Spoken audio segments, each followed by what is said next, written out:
Now, the fact of the matter is that I also take it lingually, which means that I put it under my tongue.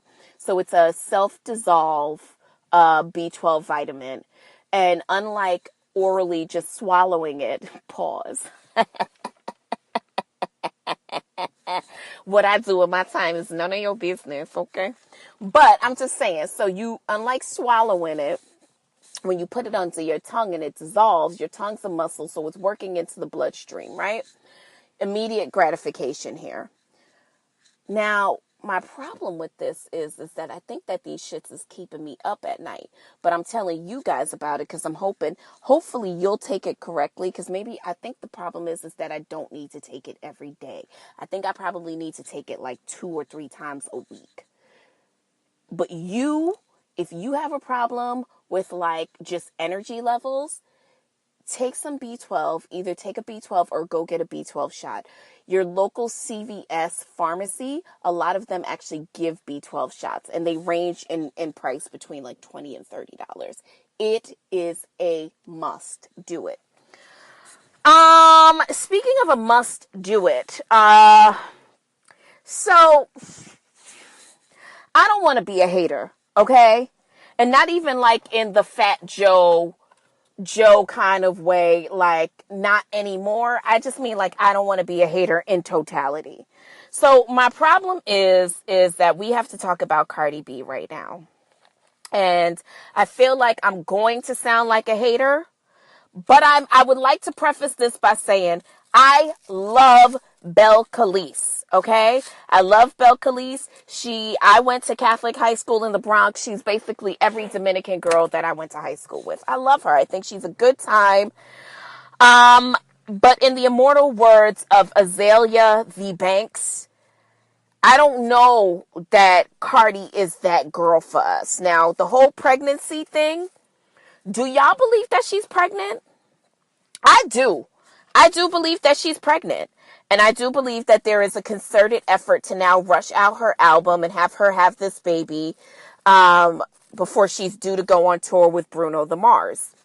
Now, not that most of y'all care, because I could already see you guys losing care for Cardi B as the moments tick by. So before you go judging me about how I'm about to judge her, you need to basically judge your fucking self, because not for nothing, but I see that you're not even feeling this song anyway. So Cardi dropped a new single called Be Careful. Now her album is slotted to drop this week, if I'm not mistaken. And if the album is any indication by the single, the other way, whatever, fuck you. If the single is any indication of what the album might be, I feel like we should wait until after she has the baby. I feel like the album shouldn't come yet. I feel like we should wait, y'all. Because not for nothing, I don't like this single. I don't like it at all. And you know what? Not for nothing, but I wasn't an original lover of Bodak Yellow. I mean, I loved it because I knew it was going to be a hit. But I didn't love it for all the reasons that I normally like to like female rappers. Shout out to Moni Love again. Queen Latifah, shout out to her. Her mom just passed away. I know she battled cancer for years, so shout out to her. Not like these people know me, but you know, they're part of our church community. So at any rate, don't look at me like I'm the only one who doesn't like that song, Be Careful. Because, I mean, quite frankly, you don't like it either. But you just so badly want Cardi to win. And so do I. I want Cardi to win too. But not if it's going to cost me valuable time to have to listen to this shit. Now, we don't have to listen. But in order for Cardi to win, we do have to listen. So, Cardi, here's some advice from the table to you. And I feel pretty confident in saying that this is coming from everybody seated at this table. No, guys, don't worry. I got this. I'm going to speak on behalf of all of us. Belle Calise, Cardi Offset B or whatever. I don't know. Mrs. Cardi, Mrs. Set. Here's what we think. We think that you should, go have your baby. Go have your baby. Take a few months.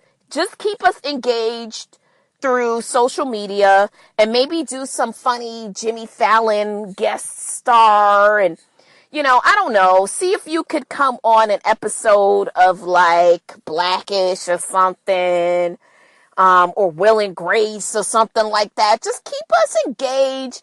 Go guest judge on Drag Race. Like, come on, watch what happens live.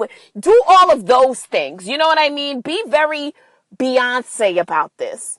Go away, but not all the way away, right? Now, here's what you do. You go and you work on this album, right? And here's what you do with this album, because quality control is now managing you. Now, for all of us, we know that quality control is part of your man's management group or team or whatever. So you are also being managed by your man, which I don't know, Cardi. I just feel like that's not a good idea. Have you not? Listen, look at what happened to Auntie Mary. You don't let this nigga manage anything about you, bitch. You don't let that nigga manage. He don't need to manage your time, your vagina, nothing. All he needs to manage is to stay his fucking ass out of trouble and be your man. Be the background to your fucking foreground, okay? Because we see it for you, Cardi. Now, we're not saying that you're going to be that girl, that rap lyricist girl, that political girl. But for the lane that you're in, which is the fun-loving Latina, Afro-Latina girl that's just giving us a good time, we want you to drop a banging summer single. Something like, we're not saying compete with Bodak Yellow. We're just saying that it has to be better. It does. It has to be better. And that's the unfortunate part, is that she can't at this point drop a regular single. You know what I mean? And on top of that, what she also needs to do is go ahead and have somebody like City Girls or Dreezy or, and I know that these are people who some of her style and theirs may overflow, a little overlapping of styles, but I do think that like she should get some guest appearances from up and coming female rappers. Again, I know Naima Supreme is pregnant right now, but she's going to have her baby soon. I really love her voice and I love her flow. Drizzy, Dej Loaf, Saya, Young M.A. Like, you should have something that shows that you are a woman's woman. I don't think your album's ready yet. I don't. If this single is any indication of what your album is going to be, I'm worried for you, because this is not a good single. For all of you who have not heard it, you can go to any of those trashy places that you niggas like to get your news from. The YBF, the Shade Room, Media Takeout, Hollywood Unlocked, whatever. Go to some of those places and I'm sure you can hear the single. Even I think SoundCloud too. iHeartRadio even. So go ahead, take a listen to the single and then get back to me. Let me know like what you think. For me, it wasn't a bop. And I do love this album cover. And I just want to tell her also, please be careful with the colored hair. Please don't take us back to anime Nicki Minaj, because like, okay, girl, whatever. I think that we're going on too long about this. Speaking of rap mistresses and budding careers, Fabulous. All right, you know what? We're going to save him till last. Let's go to something else. Let's just go to something else because I can't even talk about Fabulous just yet. Tyga. Can we talk about Tyga really quick, you guys? Because, like, it's just going to be 1 second. It's just going to be 1 second. Okay? Now you want to... Oh, no, that's not even...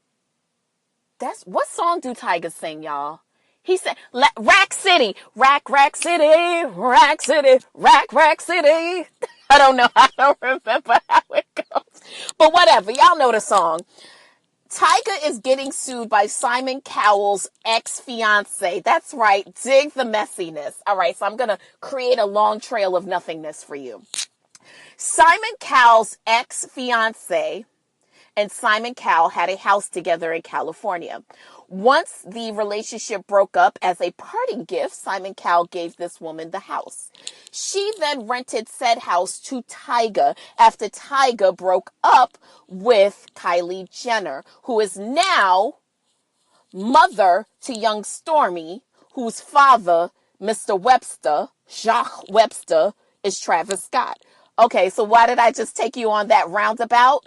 Keep going. Let's just keep going. Okay. So, keep up now. Keep up. Can you keep up in the morning? Keep me on. Okay, so listen.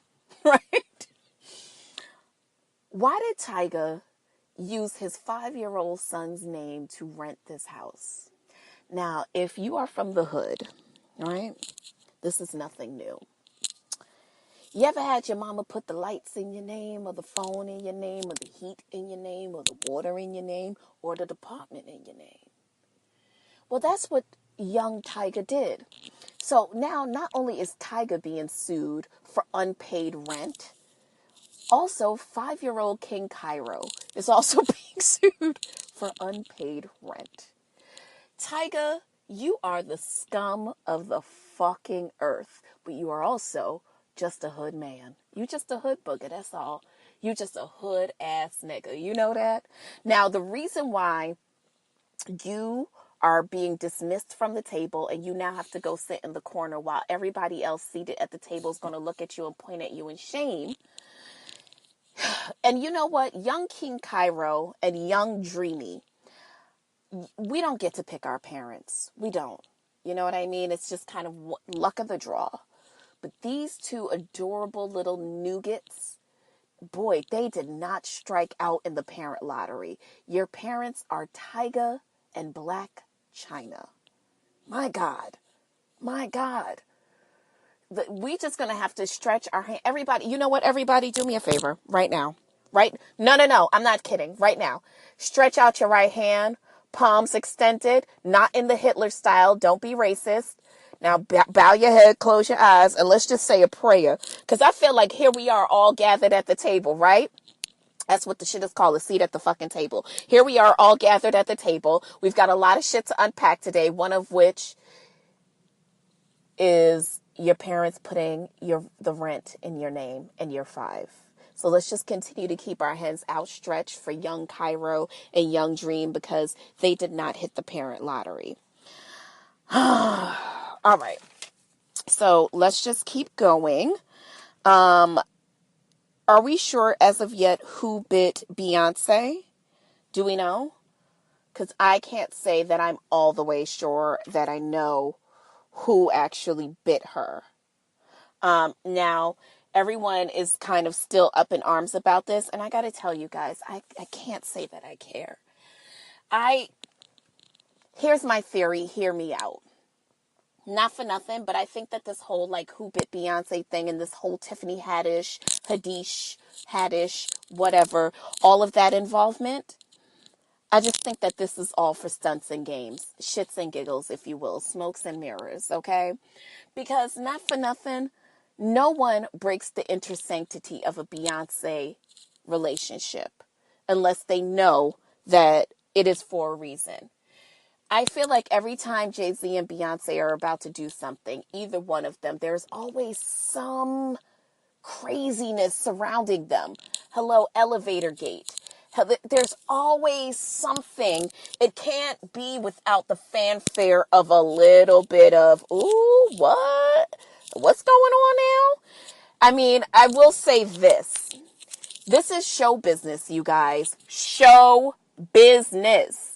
So please don't mistake all these little stories that are coming out right now about Beyonce and Tiffany Haddish and please don't mistake that for all happenstance. You're being fed all of this stuff for a reason. You're being fed the information from these particular people for a reason. Yes, the interview that Tiffany was quoted in talking about the particular situation might have come some time ago before she was given the actual NDA to sign. But at this point, y'all, like, please don't believe the hype. Don't believe that this is all happening because, like,